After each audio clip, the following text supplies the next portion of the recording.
mañana. En el libro Cuidado Pastoral, Ministerio con Inmigrantes, la pastora Rebeca Radillo nos señala: la tarea de abordar el tema de la migración dentro de cualquier institución social, tal como la Iglesia, es una muy amplia y compleja, ya que al hablar de este tema hay que tomar en consideración los distintos contextos geográficos, socioeconómicos y políticos, así como las diferentes culturas y las diversas creencias y prácticas espirituales y religiosas. La experiencia migratoria suscita un sinnúmero de situaciones complejas que le presentan un reto súbito e inesperado al liderazgo pastoral y laical.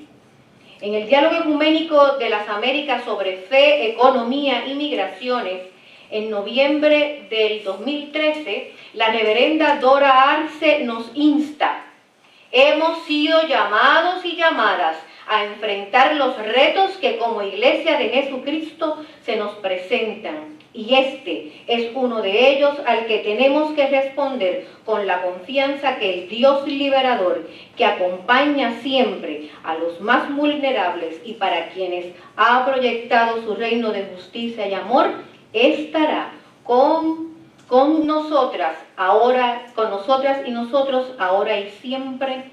Amén. Vamos un momento sobre la agenda, porque es que es importante ir sobre la agenda antes de entrar en otro detalle. El método que se va a utilizar durante todo el día va a ser el método de ver, juzgar y actuar. Y a mí se me antoja que vamos a ver, vamos a consultar y vamos a actuar. Quien va a ver es el licenciado Francisco Concepción, Deja tu tierra, representaciones y realidades de la diáspora y la inmigración en Puerto Rico. Vamos a consultar con el doctor Luis Rivera Pagán, Xenofobia, Xenofilia, reflexiones teológicas sobre la migración, con el reverendo doctor Amaury Tañón Santos, Puertorriqueñidad migrada, un pueblo en diáspora geográfica y de identidad. Y tendremos en la mañana una división de grupos. Como ven, no puse espacio para receso, porque allá detrás tienen un café. Usted se levanta cuando usted quiera, coge su café, viene, se sienta y compartimos, ¿verdad? Lo hacemos más familiar. Antes de presentar al licenciado Francisco Concepción, es menester continuar agradeciendo. Agradezco al Seminario Evangélico de Puerto Rico el que nos permita estar aquí en esta mañana, a su presidenta, la doctora Doris García Rivera. Ella va a estar entrando y saliendo. Tengo que hacer notar la presencia de la secretaria del Caribe y la Gran Colombia, yo la llamo mi jefa, la reverenda Giovanni Santana. Qué bueno que pudiste viajar y qué bueno que vas a estar con nosotros, nos vamos a gozar, definitivamente. A Coordinadora Paz para la Mujer, la hermana amiga doctora Ilia Vázquez Gascot, estará entrando y saliendo también, por los opúsculos que tienen dentro de su cartapacio. Y ya fuimos sobre la agenda. Sin más, vamos a presentar entonces, porque hay que continuar y darle a lo que vinimos, ¿verdad que sí? Al licenciado Francisco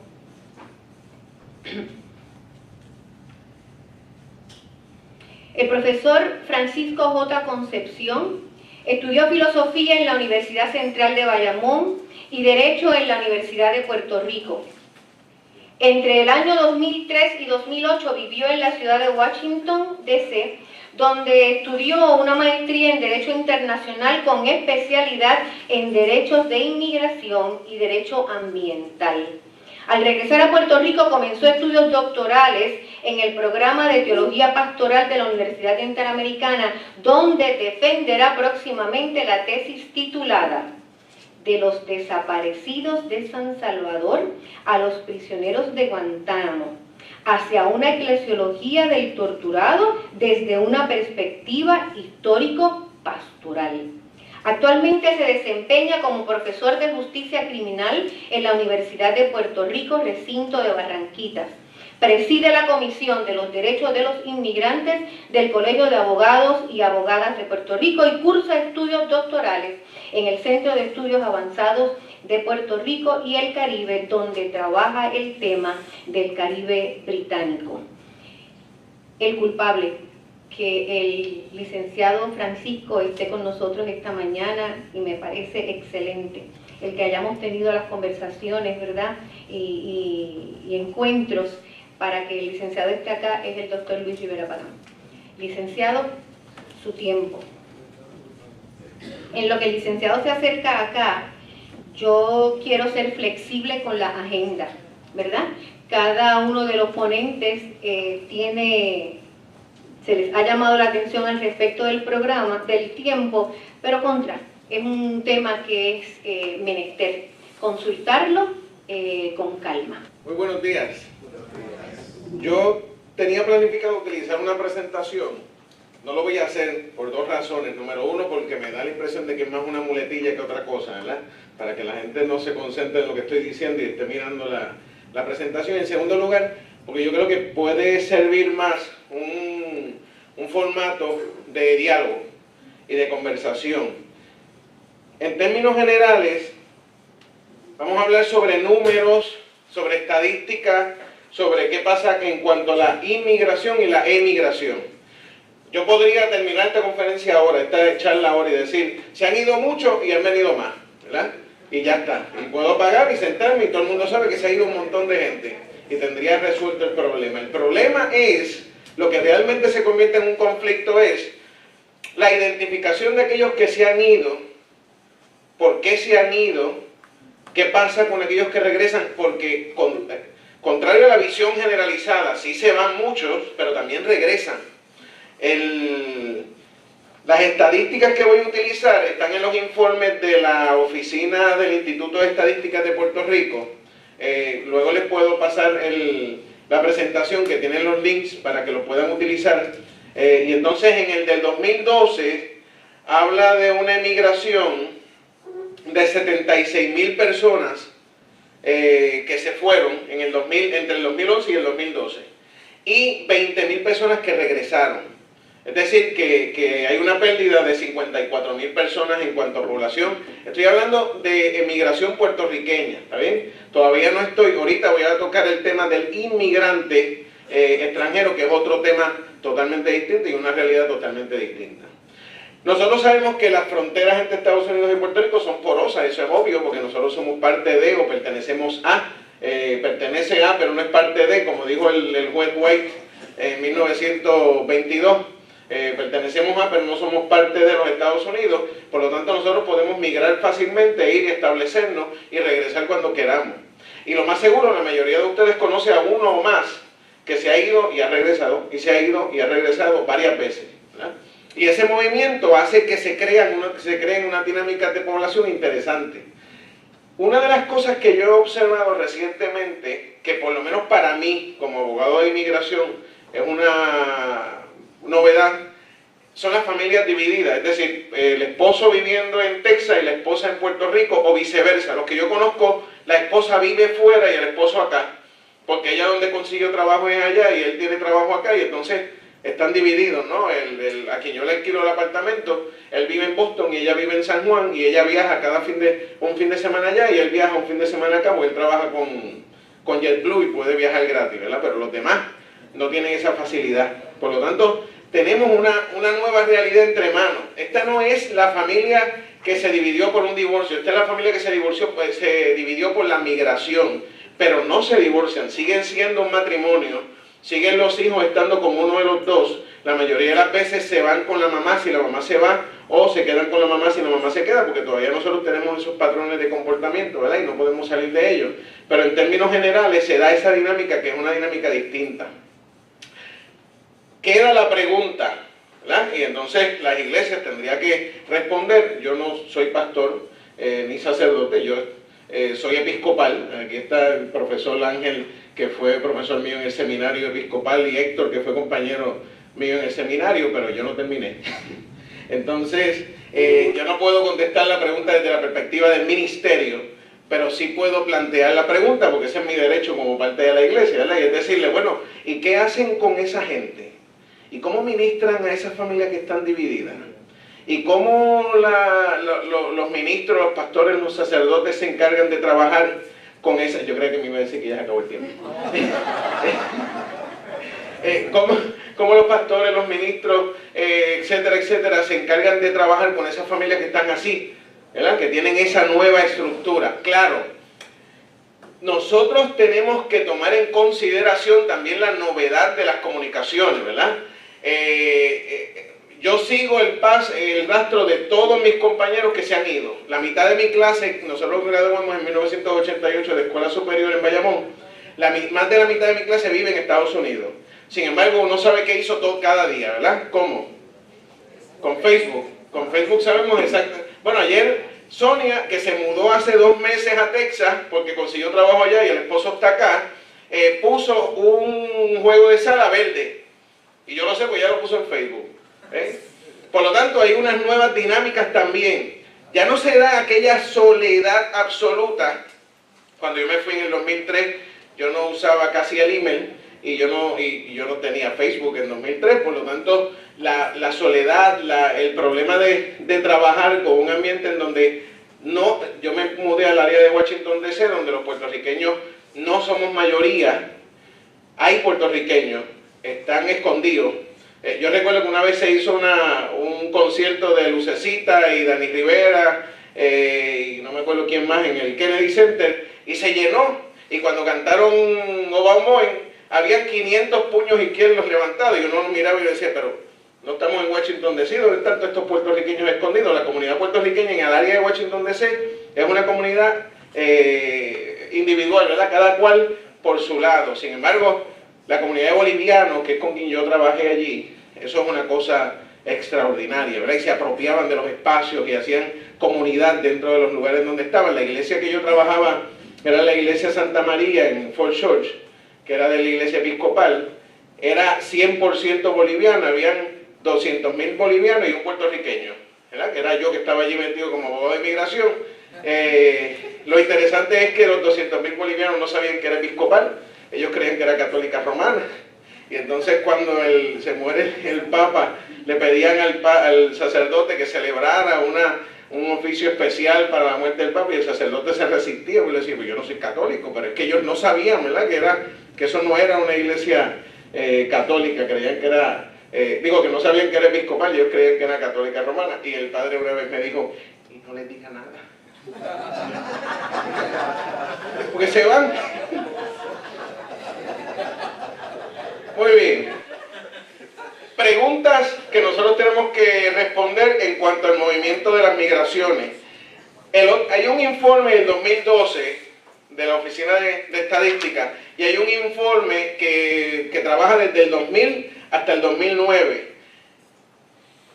Solamente voy a citar el siguiente número. Según la encuesta sobre la comunidad entre el 2005 y el 2009, más de 300.000 personas que residían en Puerto Rico se mudaron a Estados Unidos. Entre el 2005 y el 2009, 300.000, y poco más de 160.000 se mudaron de Estados Unidos a Puerto Rico. Entre esos cuento yo, que yo me mudé en el 2008 a Puerto Rico. Esto produce un balance migratorio con Estados Unidos de negativo 144.000 personas en los últimos 5 años. Eso significa que Puerto Rico perdió en 5 años el 4% de su población. Y ese es otro problema que tenemos. Hace 30 años, todas nuestras estructuras ministeriales, todas nuestras estructuras eclesiales estaban construidas sobre la juventud. Vamos a educar a los jóvenes, vamos a hacer cosas para los jóvenes, vamos a trabajar con los jóvenes. Ya no hay jóvenes. Exacto. ¿Okay? Ahora la nueva comunidad eclesial va a ser una comunidad eclesial de viejos. No es despectivo el término, esa es la forma en que nos referimos, ¿verdad? Es una comunidad de viejos, eso no es malo, eso es distinto. Y entonces, la forma en que nosotros nos acercamos al proceso de ministerio, de trabajo en las comunidades, etcétera, tiene que cambiar, porque ese proceso migratorio tiene ese otro efecto, va envejeciendo la población de Puerto Rico. Por lo tanto, tenemos que, y yo dejo la pregunta ahí, ¿qué hacemos frente a esa realidad? Esa sería la segunda. La primera es, ¿qué hacemos con estas familias divididas? ¿Qué hacemos entonces, en segundo lugar, con esta realidad? Es interesante el inicio de la reflexión con la referencia a la nostalgia. El otro día yo estaba en el programa de radio y estábamos hablando sobre Ghana. Tengo unos compañeros que fueron a Ghana y los invité al programa de radio y estábamos hablando sobre el viaje a Ghana. Y yo me puse a leer un poco sobre la migración, no era migración, es que los traían como esclavos, ¿saben? De la gente de Ghana a Puerto Rico, al Caribe. Y es interesante porque hay datos, ¿cómo se llamaba? El primer historiador nuestro, el que escribió la historia No, Bartolomé no, el otro sacerdote, Jerónimo, Íñigo tiene un texto, y hay otros sacerdotes que también lo tienen, que habla sobre el suicidio de los negros, y eran los negros sobre todo de Ghana, que se suicidaban por esta experiencia de la nostalgia. Tenían una nostalgia tan profundo que la alternativa era el suicidio, ¿verdad? Claro, hoy en día nosotros no estamos diciendo que la gente se debe suicidar por eso, pero la experiencia de la nostalgia es profunda, como una experiencia que decía el reverendo, como una experiencia que marca la existencia completa de alguien que está viviendo el contexto de la inmigración o de la emigración. Por lo tanto, la tercera pregunta que te tiene que quedar ahí es, ¿cómo ministramos esa nostalgia? ¿Cómo respondemos a esa nostalgia? Hace un mes y medio, mi primo se fue solo a Ohio. En Ohio hay un 1% de hispanos, algo donde él está. No hay puertorriqueños, él no conoce a nadie, va allí, se establece allí. ¿Cómo ministramos a esa gente? Que de pronto empieza, ¿verdad?, a recordar, a mirar. Yo estaba viendo un video ayer de una muchacha que decía, yo tomé la decisión más difícil de mi existencia, decidí irme. Y eso le pasa a cualquiera. Le pasa al argentino que viene a Puerto Rico, con todo y que lo podemos acoger, ¿verdad?, porque hay unas coincidencias culturales, etc. Le pasa al dominicano que viene aquí, pero le pasa al puertorriqueño que se va a New Jersey, que se va a Connecticut, se va a Washington. O aquella muchacha de Barranquitas que yo conocí en Alaska. Una vez me fui a una actividad que la universidad me envió a Alaska. Yo trabajo con la Universidad Interamericana de Barranquitas. Y me encontré con una muchacha de Barranquitas viviendo y trabajando en el hotel en Alaska. Y decía, muchacho, ¿cómo tú llegaste aquí? Me fui y llegué y conseguí un trabajo. En 1968 comenzamos a trabajar el tema de la inmigración desde la perspectiva científica. Se dan las primeras publicaciones, el doctor Vázquez publica en esa época 3 informes sobre la migración. También se los puedo hacer llegar, tengo copias en el USB, que los puedo enviar por email o lo que fuera, ponerlo a disposición. Y él habla sobre la conexión entre el desempleo y la inmigración, o la emigración. Eso lo sabe todo el mundo, ¿verdad? Es como que no descubrió el sol, que la gente se va porque no hay trabajo. Y eso ya estaba en los informes del 60 y pico, estudiando la emigración de los 50. En 1983, la Junta de Planificación publica un informe, también está disponible, hablando sobre la inmigración, y adivinen cuál es la motivación principal de la inmigración: el desempleo. Y hoy, 2012, la motivación principal de la inmigración, el desempleo. No hay ninguna otra razón. Hay alguno que otro que se mudará porque de pronto cree que vivir en medio de un lugar donde cae nieve en invierno es fabuloso, pero la mayoría de los puertorriqueños lo piensan 2 veces cuando dicen me voy a mudar a Nueva York y hace un frío, ¿verdad? Y por eso la migración nuestra se está yendo principalmente al área de Florida.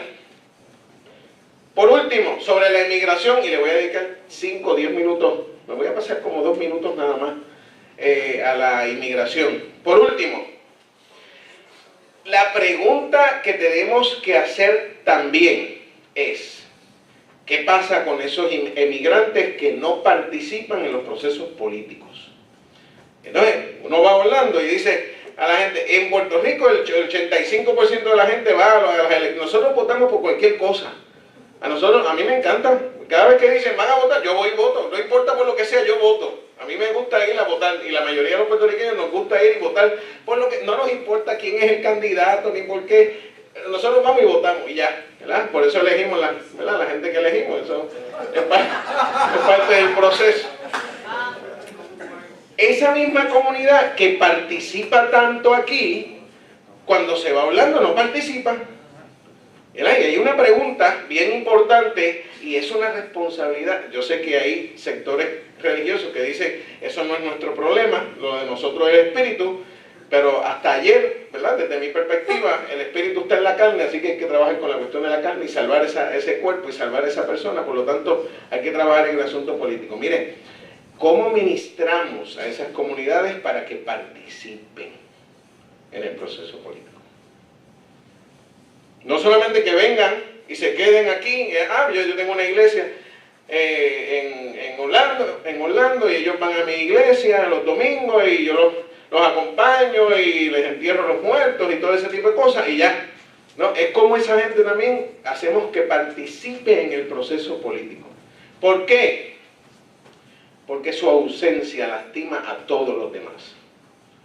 Y si nos preocupa realmente el problema de la inmigración, y ahora cambio el tema, en los Estados Unidos, la participación de estas comunidades latinas, sobre todo puertorriqueños, que son ciudadanos, que pueden votar, al otro día de aterrizar pueden votar. El hecho de que no participen, primero es un acto de responsabilidad por parte de estas instituciones que nos acogen. Porque la única manera de lograr algún tipo de cambio que proteja los derechos de esos inmigrantes que no tienen derechos, oiga, yo soy abogado de inmigración, no tienen derechos, punto. La única manera de proteger esos derechos es que los que pueden participar en el proceso político participen y elijan gente que pueda hacer una de las propuestas, la reforma, ¿verdad? La reforma integral. Pues mira, la reforma integral depende de una voluntad política. Es con votos que se logra la reforma. No es de otra manera. Por lo tanto, estas comunidades de puertorriqueños tenemos que hacer que participen. Muy bien, cambié de tema. Inmigración. Yo trabajé como abogado de inmigración en Washington, en una iglesia, la iglesia Santa María, como les conté anteriormente, en Fort Church. La mayoría de mis clientes eran de El Salvador, de Honduras y de Bolivia. Los de El Salvador tenían el problema de que eran gente que había llegado en 1980-81 huyendo de la guerra civil, ¿se acuerdan de aquella guerra civil? Y todavía en el 2008, cuando yo regresé a Puerto Rico, no habían resuelto su problema migratorio. Y yo tuve un cliente que había solicitado asilo en 1976. Y en el año 2007, en diciembre del 2007, cuando yo regreso, él no ha terminado su proceso de asilo. Esa es la realidad de muchos inmigrantes, ahora estoy hablando. En el caso de Puerto Rico, nosotros tenemos una población inmigrante de un 8%, más o menos 8% de la población en Puerto Rico, según las estadísticas más recientes, son extranjeros. De ese 8%, el 65% es nacido en los Estados Unidos, el 20% es nacido en la República Dominicana, el 5% es nacido en Cuba y el resto 12% ha nacido en otros lugares, como tenemos gente de Palestina, Argentina, Ecuador, etcétera, etcétera, etcétera. La mayoría de los clientes que yo tengo hoy en día son de Argentina. Aquí hay una inmigración argentina bien grande. Oye, empresarios, bueno, yo tengo uno que llegó sin nada y ya tiene su propia empresa, ¿verdad? Un argentino que llegó hace 3 años y he estado trabajando con él en su proceso y ya tiene su propia empresa. Pero, ajá. La inmigración de Haití. Bien poca. En Puerto Rico, poquísima. Mire el problema que tiene el haitiano. El haitiano va a cruzar el territorio dominicano, va a llegar a Puerto Rico, normalmente los van a arrestar en la frontera, en el mar, y el problema que tiene al que arrestan llegando es que ya no los detienen en Puerto Rico. Los tienen una noche en Puerto Rico y los mandan a Miami. Y de Miami es que tienen que hacer su proceso de deportación. Ya no los dejan aquí. Antes los dejaban aquí. Incluso los dominicanos, cuando los detiene inmigración, A los únicos que no envían a Miami a los cubanos, porque los cubanos no los detienen. Si llegan a tierra, ¿verdad?, le aplica la ley de pie seco y por lo tanto no tienen que irse. Sí. Los asiáticos. Hay una gran comunidad. Esa fue mi primera experiencia. Cuando yo empecé como abogado de inmigración, yo hice mi práctica en la clínica de asilo político, en la UPR. Todos mis clientes fueron en esa época chinos. La mayoría eran peticiones por dos cosas: Falun Gong, eran practicantes de Falun Gong y el Estado todavía prohíbe la práctica del Falun Gong, que es una práctica religiosa, ¿verdad?, parecida al Tai Chi, ese tipo de práctica. Y lo otro era el One Child Policy, que era la política de que no podían tener más de un bebé, y una vez tenían más de un bebé, el Estado intervenía con ellos, incluso forzaba la esterilización de las mujeres, etcétera, etcétera. De esos casos llegaban a Puerto Rico muchos, pero muchísimos. ¿Qué pasaba con los casos? Una vez vimos un grupo de personas, eran mujeres chinas, todas jóvenes, llegan a Puerto Rico, las detiene inmigración. Como tienen peticiones de asilo, inmigración no las tiende a no detenerlas, no siempre. Les voy a contar una historia en donde sí, no siempre. Cuando vamos al tribunal, de pronto comparece por teléfono un abogado de Nueva York, y el abogado de Nueva York prestó una fianza por cada una de ellas y se las llevó a todas para Nueva York. El abogado de Nueva York obviamente trabaja para el Snakehead. Snakehead es aquel que se encarga de la red de tráfico, porque la mayoría de los asiáticos que llegan a Puerto Rico sin documentos, no el que llega con una visa y se queda, sino el que llega sin documentos, llega a través de una red que le puede costar hasta $35,000 el viajecito. Eso lo que significaba era que una vez llegaban, tenían que quedarse trabajando para esa red que los trajo hasta saldar la deuda, y le aplican impuestos, intereses a la deuda. Por lo tanto, tú no puedes tener 10 o 15 años trabajando solo para pagar la deuda. Lo hacen y salen y montan su negocio. Pero les cuesta y es bien difícil. En esa clínica yo tuve la experiencia de una muchacha colombiana. Esta muchacha colombiana llega a Puerto Rico, cruza por todas las islas, y llega a Puerto Rico, la detienen en San John de las Islas Vírgenes Norteamericanas, es arrestada, la llevan a la cárcel federal, estuvo 6 meses en la cárcel federal hasta que conseguimos el asilo. Su petición de asilo era por persecución política, porque la FARC la habían secuestrado, había sido víctima de una violación en grupos, etcétera, etcétera, etcétera. Ella había huido y había llegado a Puerto Rico, también con una red de traficantes, obviamente, ¿no? Y entonces pide asilo y está 6 meses en la cárcel hasta que le dan asilo. Al final salió, hoy en día vive en Miami lo más tranquila, pero fueron 6 meses en la cárcel, y cuando al inmigrante lo colocan en la cárcel es con la comunidad general. No hay un espacio especial para los inmigrantes, porque eso no es un criminal, eso no es un delito, realmente no es un delito. Por eso es que, les dije al principio, no tienen derechos. Porque el Tribunal Supremo, en una decisión de Rehnquist, determinó que como el proceso de deportación es un proceso administrativo, no le aplican las cláusulas de debido proceso de ley. Y como no le aplican las cláusulas de debido proceso de ley, tampoco le aplica el derecho a tener representación legal. Por lo tanto, el inmigrante, si no tiene para pagar, puede tener abogado, pero si no tiene para pagarlo él, el Estado no se lo puede dar. Servicios legales: no puede dar asistencia a inmigrantes en casos de inmigración porque el Congreso se lo prohibió. Por lo tanto, en Puerto Rico, igual que en todos lados, los inmigrantes indocumentados no tienen asistencia legal gratuita. Si usted va a la Corte de Inmigración, yo trabajaba en la de Arlington y en la de Baltimore, inmediatamente le daban un documento a los inmigrantes, y ahí había una lista como de 20 organizaciones que le daban servicios legales gratuitos. De las iglesias, ¿sí? No es de ninguna otra. En Puerto Rico, ¿sabes cuántas hay? Ninguna. No hay ninguna organización, porque ninguna iglesia le ha interesado darle servicios legales formales gratuitos a los inmigrantes. Así que esa sería la otra pregunta. ¿Cuál es la realidad del inmigrante en Puerto Rico? Miren, ¿se acuerdan de las licencias para los dominicanos?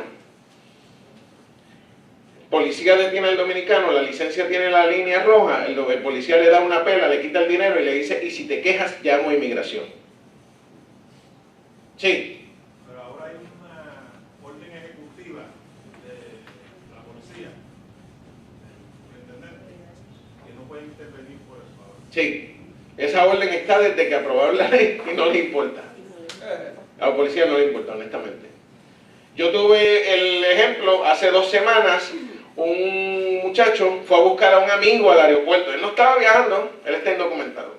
Va a buscar al amigo que es residente permanente. El amigo llega, lo detienen en inmigración, lo envían a segunda revisión, ¿verdad?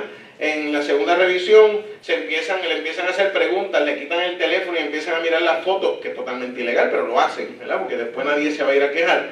Hacen todo ese registro ilegal en ese contexto y ven una foto y le dicen, adiós, ¿y quién es este? Y le dicen, no, ese es mi amigo que me viene a buscar, pero que no pudo viajar conmigo porque está indocumentado. Uno lo entiende. ¿Sabe lo que pasó? ¿Sabe lo que pasó? Inmigración contactó a la policía afuera. Él estaba afuera esperándolo, donde está todo el mundo. El policía se acercó, fue uno por uno hasta que encontró el que tenía la licencia con la línea roja, lo arrestó y se lo dio a inmigración. Para eso sirvió la licencia, lamentablemente. Dígame.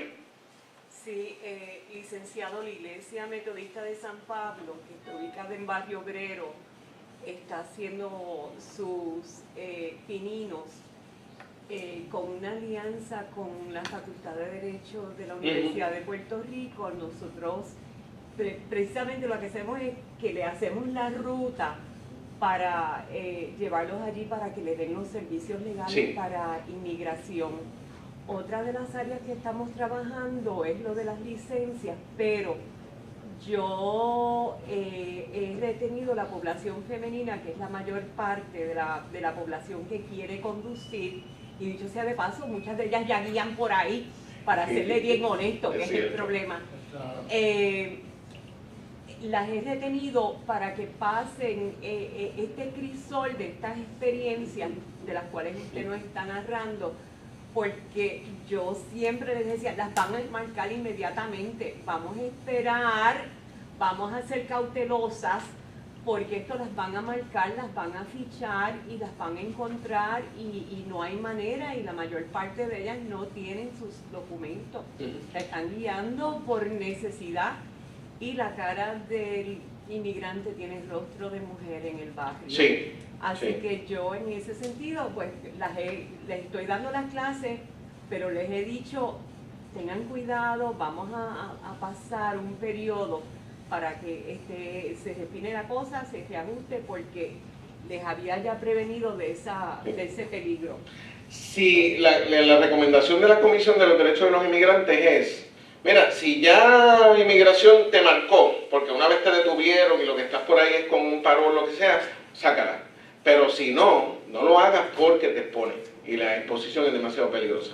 En ese caso, a mí me parece que eso es muy importante.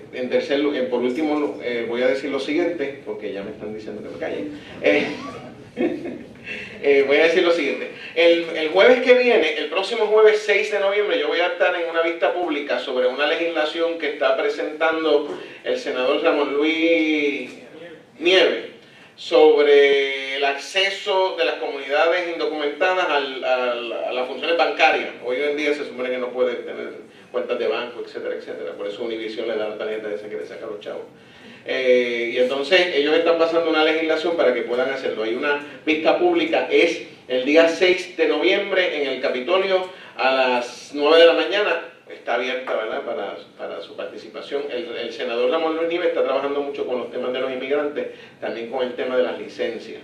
Acercamientos son importantes. Como mencionaba usted ahorita, sí, la clínica tiene servicios, pero son bien limitados. Y en vacaciones no hay. Y entonces ese es el problema. ¿Qué puede hacer? Mire, eso no le cuesta mucho a las iglesias. Tener una oficina y se llenan los papeles para el permiso del BIA para que puedan dar representación. Incluso no tienen que contratar abogados, porque funcionarios que no son abogados podrían funcionar, podrían trabajar en la organización para dar esos servicios. Y la comisión de nosotros en el Colegio de Abogados podemos ayudarle a empezar el trabajo para dar los servicios, porque podrían ser servicios que fueran más constantes y que se variara, ¿verdad? Nosotros ya tenemos